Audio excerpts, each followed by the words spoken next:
안녕하세요. 오늘은 교과서 48페이지 3.1운동을 전개하다에 대해서 수업을 진행하도록 하겠습니다. 1910년에 한인 합방이 체결됩니다. 그리고 조선 총독부가 설치가 됩니다. 조선 총독부의 초대 총독은 테라우치라고 하는 일본 육군 대장입니다. 그래서 군인 출신을 이제 조선 총독으로 임명했기 때문에 그 총독에게 입법, 사법, 행정, 군 통수권, 즉 전권을 행사할 수 있게 했고요. 그 전권을 행사할 수 있는 사람은 군인 출신들이었습니다. 그렇기 때문에 일본이 우리 한국에 대해서 어떤 시각으로 통치를 하려 했는지 알 수가 있죠. 자, 1910년 한인합방 이후에 1910년대에는 이제 우리에 대해서 어떤 통치를 했는가? 강압적인 무단 통치, 즉 힘으로 우리 민족을 누르는 그런 통치를 했습니다. 그런데 겉으로 보기에는 우리가 일본의 그런 통치 방식에 순응하는 것처럼 보였는데 실제로는 순응했다 안 했다? 순응하는 척만 했지 실제로는 뭐 했다? 독립운동을 계속했다. 물밑에서 조용히 우리 독립을 위해서 계획을 세우고 암암리에 활동을 하고 있었다. 이렇게 정리해 주시면 됩니다. 자, 두 번째 줄. 국내에서는 비밀 결사를 조직했다. 쉽게 이야기하면 공개적으로 활동을 할 수가 없었겠죠. 그리고 다수의 사람들이 단체를 조직해서 오픈된 활동을 하기가 어려웠죠. 그래서 소수의 몇몇 이제 이런 그 단체들이 조그맣게 이제 그 세력을 형성해가지고 이제 움직였습니다. 그래서 군자금을 모집하고 즉 독립운동에 필요한 돈을 모았고요. 친일파 처단, 다시 말하면 친일파들을 암살하기 위해서 암살조를 계획합니다. 집단으로 했겠어요? 소수 정예로 했겠어요? 당연히 소수 정예로 했기 때문에 들킬 위험이 많이 없었겠죠. 자, 국외에서는 만주, 연해주, 중국, 미주 등지에서 독립운동 기지를 건설했는데, 자, 만주, 연해주, 중국은 이제 대부분 이제 무장 독립 투쟁을 했고요. 미주, 자, 미국 등지에서는 무장 투쟁보다는 이제 외교적으로 이제 독립운동을 했다. 이렇게 정리해 주시면 됩니다. 자, 이런 이제 시기적으로 이제 국내외적으로 우리가 열심히 독립운동 계획을 세웠는데요. 국외적으로 큰 사건이 두 개 일어납니다. 일단 미국과 러시아에서 발생합니다. 첫 번째, 자, 1차 세계대전을 승리로 이룬 미국 대통령 윌슨은 파리 강화회의에서 어떤 이야기를 하냐? 민족 자결 원칙을 제창합니다. 민족 자결 원칙, 즉 민족 자결주의인데요. 쉽게 이야기하면 너희 민족의 일은 너희 민족이 알아서 해라. 예를 들어서 3학년 3반의 일은 다른 반에서 간섭하지 말고 3학년 3반에서 알아서 해결해라. 이런 의미입니다. 당연히 식민 지배를 받고 있는 우리 입장에서는 우리 조선의, 우리 한국의 일은 일본이 간섭한다? 아니다. 우리가 직접 이 문제를 해결해야 한다라는 메시지로 받아들였죠. 당연히 미국 대통령 윌슨의 이야기에 대해서 한 줄기 희망을 보게 된 것입니다. 또한 러시아에서 혁명, 사회주의 혁명이 1917년에 일어납니다. 그래서 이제 소련이라고 하는 소비에트 사회주의 연방공화국이 이제 새롭게 이제는 그 수립이 됩니다. 그 사회주의 혁명을 주도했던 레닌이라고 하는 그 사람이 뭐라고 말하냐? 식민 지배를 받고 있는 나라들에게 너희들의 독립운동을 지지해주고 지원해주겠다라고 말을 합니다. 쉽게 이야기하면 사회주의 체제에서는 사회주의 사상에서는 평등이라고 하는 단어가 부각이 되겠죠. 아무래도 일본과 우리 입장은 식민지 지배를 하고 지배를 받는 입장이 아니라 동등한 입장, 즉 독립 국가로서의 역할을 해야 한다는 입장으로 이해할 수가 있겠죠. 다시 이야기하면 국외적으로 미국 대통령 윌슨의 민족 자결주의 그리고 러시아 혁명으로 인해서 우리들은 이제 독립운동을 이제 수면 위로 이제 표현할 이제 때가 왔다라고 생각을 한 것이죠. 왜? 1910년부터 이제 자잘자잘한 저항은 있었지만 대규모로 수면 위로 올라오는 큰 저항은 보이지 않았거든요. 그래서 일본도 우리가 이렇게 힘으로 누르니까 얘네들이 따라오네. 별 걱정하지 않고 계속 무단 통치를 하고 있었던 겁니다. 하지만 우리는 이제 본 모습을 숨기고 밑에서 이제 조용히 이제 독립운동을 하고 있었던 것이죠. 그러던 찰나에 이제 미국과 러시아에서 이제 하나의 신호를 줬다라고 생각을 하는 것이죠. 그렇죠? 그래서 이런 세계 정세는 우리 민족의 독립에 대한 염원을 고조시킵니다. 그래서 상해의 신한청년당은 파리 강화회의의 대표를 파견했고 일본 도쿄 유학생들이 2월 8일 날 1919년 2월 8일 날 28 독립선언서를 발표합니다. 자, 이런 와중에 자, 고종이 갑자기 세상을 떠납니다. 다시 말하면 몸이 아파서 안 좋아서 이제 시름시름 앓으시다가 이제 승하하신 것이 아니고 갑자기 세상을 떠났습니다. 이게 배경에 그 배경에는 일본이 독살했다라고 하는 이제 음모가 제기가 되고요. 독살됐다는 소문이 퍼지니까 당연히 안 그래도 일본에 대해서 좋은 감정이 없던 우리 민족들은 이제 이걸 계기로 이제 정말 폭발하기에 이제 이르게 되는 겁니다. 자, 이런 상황에서 종교계 지도자들과 학생들이 비밀리에 독립선언을 계획했고 독립선언서를 작성해서 전국에 배포했습니다. 자, 윌슨이 제창한 민족 자율주의 원칙 중요합니다. 자, 한국을 비롯한 약소 민족에게 독립에 대한 희망을 심어주었다. 왜?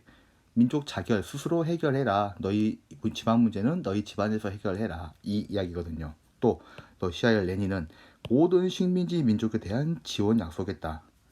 한국 등 많은 식민지 독립운동가들이 지원을 받기 위해 그를 찾아갔다. 자, 이 두 선언은 윌슨의 민족 자율주의 그리고 레닌의 모든 식민지 민족에 대한 지원 약속, 일본 유학생들이 발표한 28 독립선언에 큰 영향을 끼쳤습니다. 자, 일본 유학생들이 도쿄에서 발표한 28 독립선언에 큰 영향을 끼친 국외적인 사건 두 개는 뭐다? 미국 대통령 윌슨의 민족 자결주의 그리고 러시아의 레닌이 이야기한 모든 식민지 민족에 대한 지원 약속. 이렇게 이해하시면 되겠죠. 이제 러시아라기보다는 이제 소련이라고 보면 됩니다. 소비에트 사회주의 연방공화국. 자, 이제 3.1운동의 전개에 대해서 볼게요. 자, 1919년 3월 1일에 자, 태화관 식당 이름이라고 보시면 됩니다. 자, 태화관이라고 하는 식당에 모인 민족대표 33인은 독립선언식을 거행한 후에 일본 경찰에 의해 체포가 됩니다. 탑골공원에서는 한 학생이 단상에 올라서 독립선언을 낭독한 후에 자, 수많은 학생과 시민이 이제 시위 행진을 벌입니다. 이후에 시위는 전국으로 퍼지면서 중요합니다. 농민, 노동자, 학생층이 참여하는 전민족적인 운동으로 발전했다. 다시 말하면 모든 계층이 참여했다라고 이해하시면 됩니다. 모든 계층이 참여했다. 자, 농민, 노동자, 학생층이 참여했다. 자, 3월 1일 날 시작했죠. 3월 중순 지나면서 이제 농촌 지역까지 확산되었습니다. 아무래도 농민들은 먹고 살기 바빴죠. 농사짓느라 바빴습니다. 정치에 큰 관심도 없었죠. 그렇죠? 자, 가장 큰 불만이 있었죠. 왜? 일제 수탈의 가장 큰 피해자입니다. 왜 그랬죠? 일본은 식량이 부족합니다. 그래서 개항 이후에 면직물을 비싸게 팔아서 그 돈으로 우리나라에 있는 쌀, 식량을 있는 대로 다 사가지고 자기 나라로 갖고 가버렸죠. 그런데 이제는 식민지 지배를 하면서 돈 주지 않아도 이제 수탈, 빼앗아 가면 장땡이었죠. 그런 상황 속에서 가장 큰 피해, 농민들이었겠죠. 농사를 지으면 제값 주지도 않고 그냥 빼앗아 갔기 때문에. 그래서 농민들도 이제 분노합니다. 그렇다고 해서 총과 칼이 있었겠습니까? 주위를 둘러보니 농기구, 낫과 괭이가 있었겠죠. 이런 것들을 들고 헌병주재소나 경찰서를 습격했다. 자, 평소 같았으면 이런 용기가 없었는데 이제 주위를 보니까 전국적으로 전체적으로 이제 다 무장 봉기 들고 일어나는 이제는 움직임이 발생하는 겁니다. 물론 처음에는 평화적인 시위로 이제는 시작을 했죠. 그런데 이제 농민들은 이제 낫과 괭이를 들고 이제 자기들의 이제 실력을 행사하기 시작하는 겁니다. 자, 만세 시위가 온 나라로 확산되니까 당연히 일본 입장에서는 당황할 수밖에 없는 겁니다. 1910년부터 1919년도 초까지만 해도 큰 저항이 없었다고 말씀드렸죠. 당연히 자기네들의 통치 방식이 옳았다, 통치 방식이 좋았다라고 생각하고 있었는데 갑자기 예기치 않게 전국적으로 이제 거센 저항에 직면하니까 당황했죠. 그런데 자, 어떻게 이걸 해결했다? 자기네들이 해왔던 방식대로 정리했겠죠. 어떻게? 무단 통치. 1910년대에 무단 통치를 했기 때문에 일단 힘으로 억눌러 버립니다. 헌병 경찰 군대를 동원해 가지고 무자비하게 진압을 했어요. 물론 진압을 했지만 4월 말까지 계속됐고 이제 구외로까지 이제 이런 내용이 전파되고 확산되는 겁니다. 자, 이 이후에 일본은 이제 고민에 빠지게 됩니다. 나름 자기들이 힘으로 누르는 이런 무단 통치 방식이 좋다라고 생각을 했는데 이게 결코 좋은 것이 아님을 알게 되었던 것이죠. 그런 상황 속에서 이제 통치 방식을 다른 방법으로 바꾸게 됩니다. 좀 더 설명해 드릴게요. 자, 3.1 운동의 의의가 있는데요.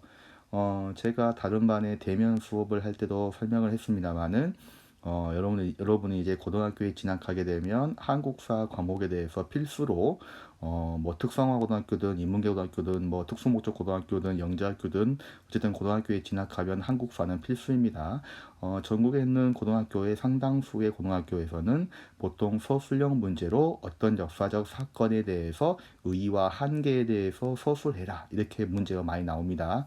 그런데 우리 학교에서는 일단 1학기에는 서술형이 나오지 않아요. 그렇죠?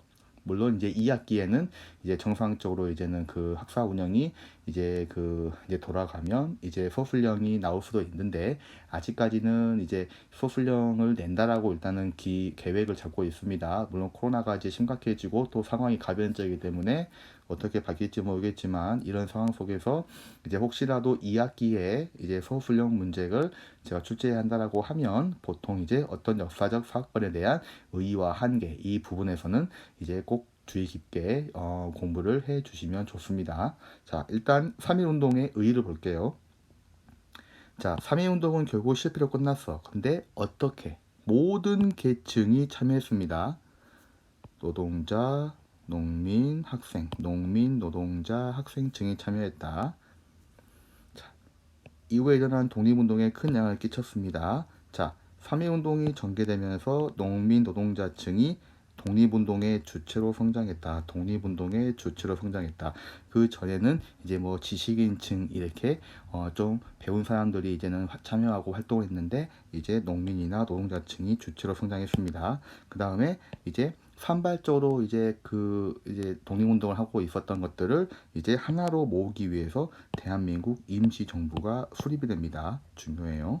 대한민국 임시정부가 수립됩니다. 그리고 가장 중요한데요. 3.1 운동은 일제의 통치 방식에 변화를 가져왔다. 뭐 무단 통치에서 문화 통치로 바뀌었다. 나중에 설명드리겠습니다. 그리고 중국 등 외국에도 이런 영향을 주었다. 자, 볼게요. 참가 인원이 10,000명 이상이 주로 서해안 지방에 있고요. 소규모는 주로 동해안 지방에 있습니다. 산악지역이죠. 자, 태백산맥입니다. 아무래도 산악지역은 소규모로 평야지대에서는 10,000명 이상의 대규모니까 전국적으로 다 이렇게 전 연령 계층이 참여했다라고 이해하시면 됩니다. 자, 오늘 지금까지 3.1 운동에 대한 수업 잘 정리해 주시기 바랍니다. 자, 고생 많았어요.